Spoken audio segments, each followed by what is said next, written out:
So you have, it's coming up on 1 year that I went on my 30-day silent retreat.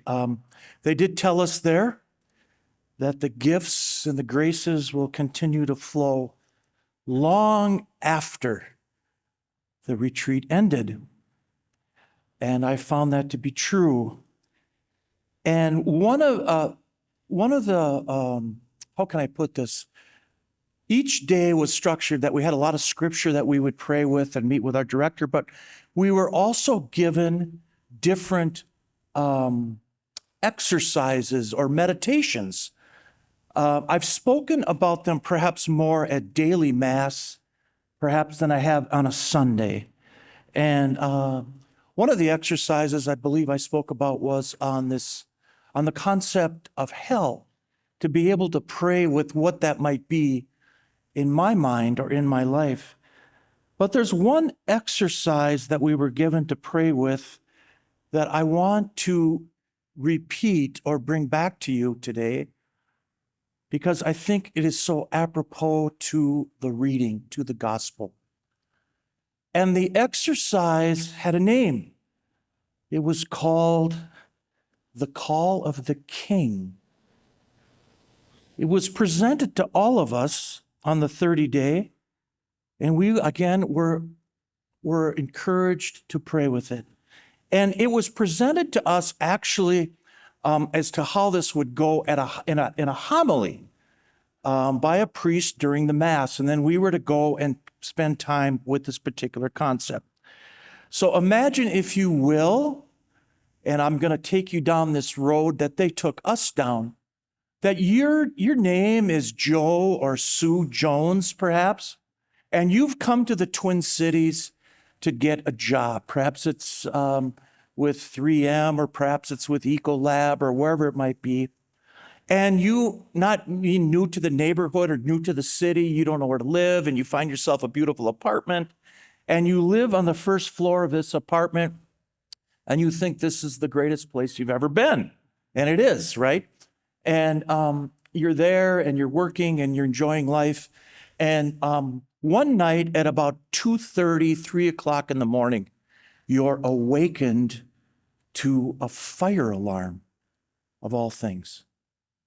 And you can smell smoke coming through your door. And you're thinking to yourself, okay, I got to get out of here. So you go to the sliding patio door, because you're on the first floor, and it doesn't work. It's stuck. So you quickly run to the bathroom, you get a bunch of towels, you put it in front of the front door of your apartment, and then you're waiting for help. Makes sense. You can hear the fire engines coming, and you're thinking it won't be long. But all of a sudden, you lose consciousness from smoke inhalation. And there you are. A little while later, you find yourself waking up, and you're pulled out onto the grass of the apartment building, and staring down at you is this comforting, smiling face of a firefighter.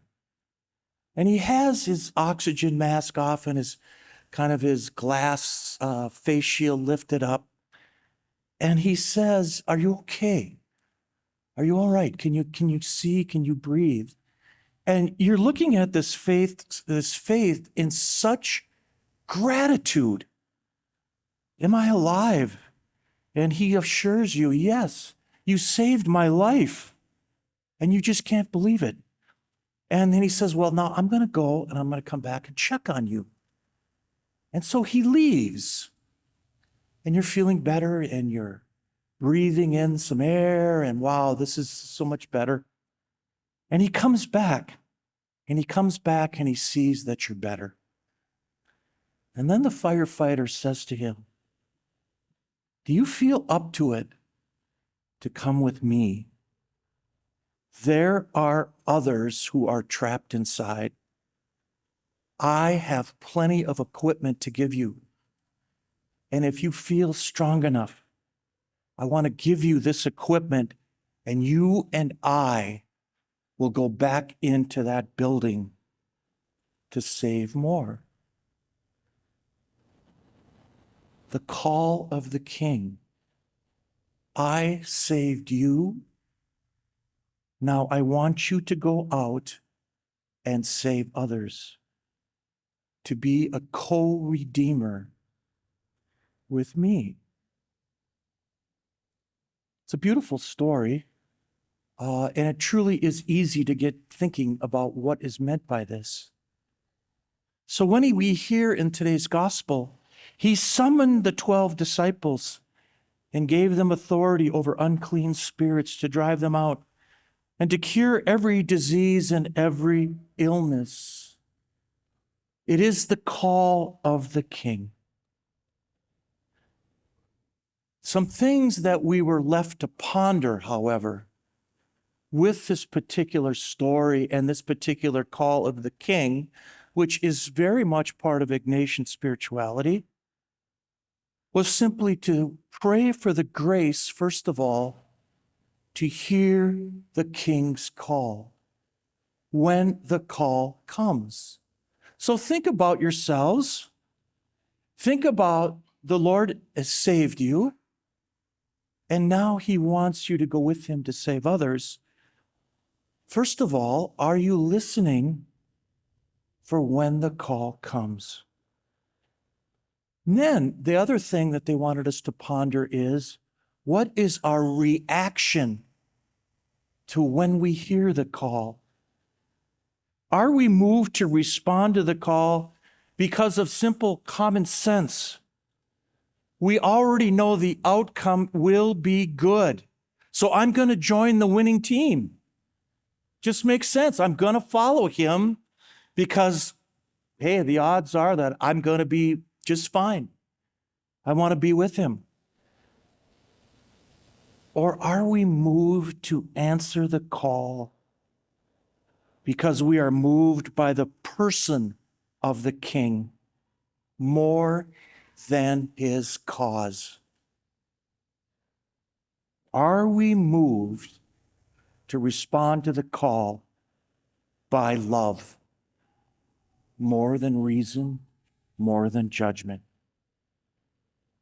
And for the exercise, this is what we were to pray for and to pray with and to bring to the Lord. And really, I think for all of us today, maybe this Sunday, we've heard this gospel before many times, but it gives us pause.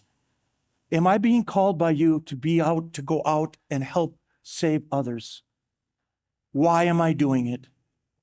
Am I doing it because I love you? Am I doing it because of you, who you are? Am I motivated to follow Christ because it is safe or because I love him? We need to be saved, and at the same time, Jesus invites us to the mission, Redeemer and co-redeemer. And a third piece of all of this, Redeemer, co-redeemer, call, response. Jesus thirsting for our love. And that is the call of the King, that I thirst for your love. Follow me. Come back into the building with me. Come with me because not of the dangers or what it might be. Come with me because you love me. And we will go out and we will save all of humankind.